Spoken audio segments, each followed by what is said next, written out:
Welcome back to Wake Up America. I'm Alex Kramer. Let's get down to business. Well, new reports showing the national debt is on pace to hit record-setting numbers within the next 4 years.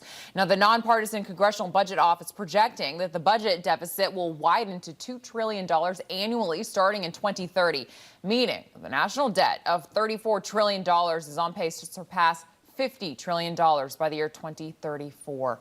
So joining us for more on this is President of Strollmark LLC, a business development consultant, Hillary Forwich. Hillary, good morning. Okay, that did not sound good whatsoever. Kind of walk us through this one. How important is the next presidential election when it comes to lowering the growing national debt? How difficult is this going to be? Because it's on track, $2 trillion annually, Hillary? Yes, absolutely. Pleasure to be back with you, Alex, although not to discuss this. There isn't any good news here. And by the way, I will say it's been both political parties have added to the national debt.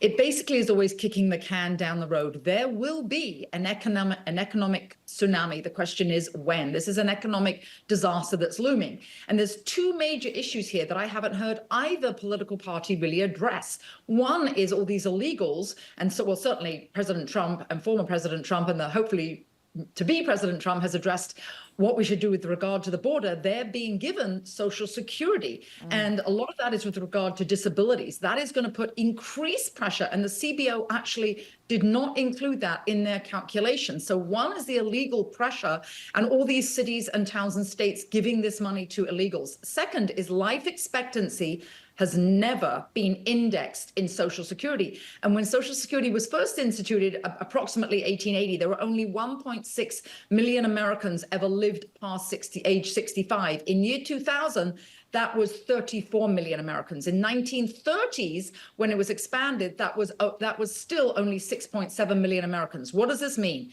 If we extended it to life expectancy and indexed it, the unborn child is not going to protest. The unborn child does not vote. So we should definitely increase that retirement age, at least for the unborn child, if not for toddlers. I don't think toddlers are going to protest. And Alex, both political parties will face this next year in 2025. They have to address it.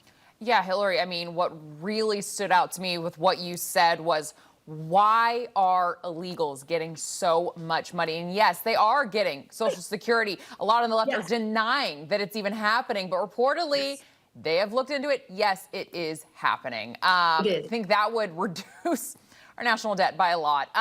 Okay. Social Security of mine and every viewer's. Yeah. Hillary Forwich, thank you so much for joining us this morning. Always a pleasure having you on. Pleasure, Alex. Thank you.